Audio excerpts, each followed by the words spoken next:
They fired him. In 5 minutes, the most powerful man in tech, gone. But 5 days later, he was back. So, is he a savior or a liar? In November 2023, the most powerful man in tech was fired by 4 people on a video call. He ran the company building humanity's future. 5 days later, he had his job back, and the people who fired him were gone. They said he wasn't honest with them. They never said about what.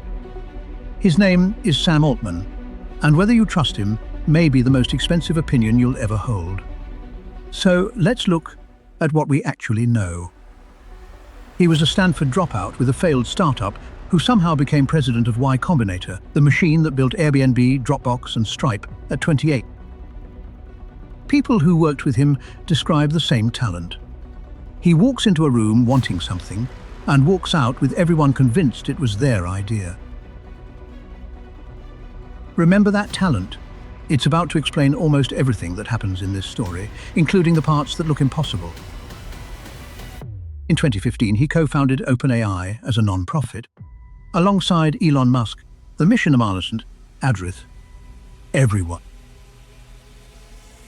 No profits, full transparency, safety first. If you wanted to design an organization the public could trust with the most dangerous technology ever built, it looked like this. Then the idealism met the electric bill. Training these systems costs billions, and non-profits don't have billions, so in 2019 the structure quietly changed.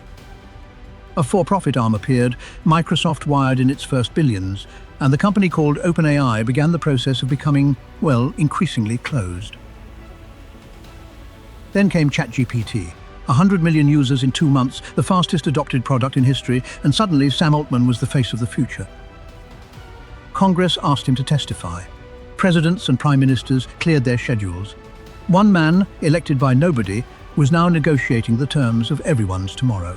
Then, on a Friday afternoon, his own board fired him. Their statement said he was, quote, not consistently candid in his communications with the board. Not consistently candid. Corporate language for something they refused to name. No scandal was cited, no crime, no smoking gun. Just those words and silence. What happened next had never happened in corporate history. Within 72 hours, more than 700 of OpenAI's 770 employees threatened to walk out. Even the board member who led the firing publicly reversed himself and said he regretted it.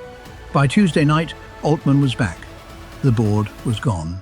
Here's where it gets uncomfortable. One former board member later claimed the board learned ChatGPT had launched from Twitter. They ran the company. Nobody told them. So one side reads this story as proof he's untouchable.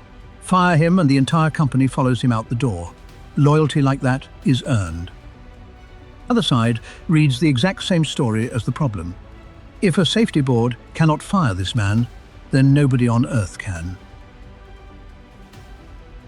And the people built to worry agreed.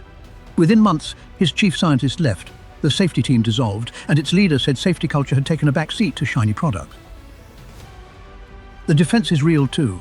He took no equity for years, he asked Congress to regulate his own industry, and he shipped this technology to billions free. So is he protecting humanity from the storm, or selling tickets to it? Here's the honest answer nobody on the internet will give you. We don't know yet. But here's what you can control. The most important skill of the next decade isn't using AI. It's watching the people who build it. Closely. Skeptically. Don't outsource your future to anyone's good intentions. Audit them.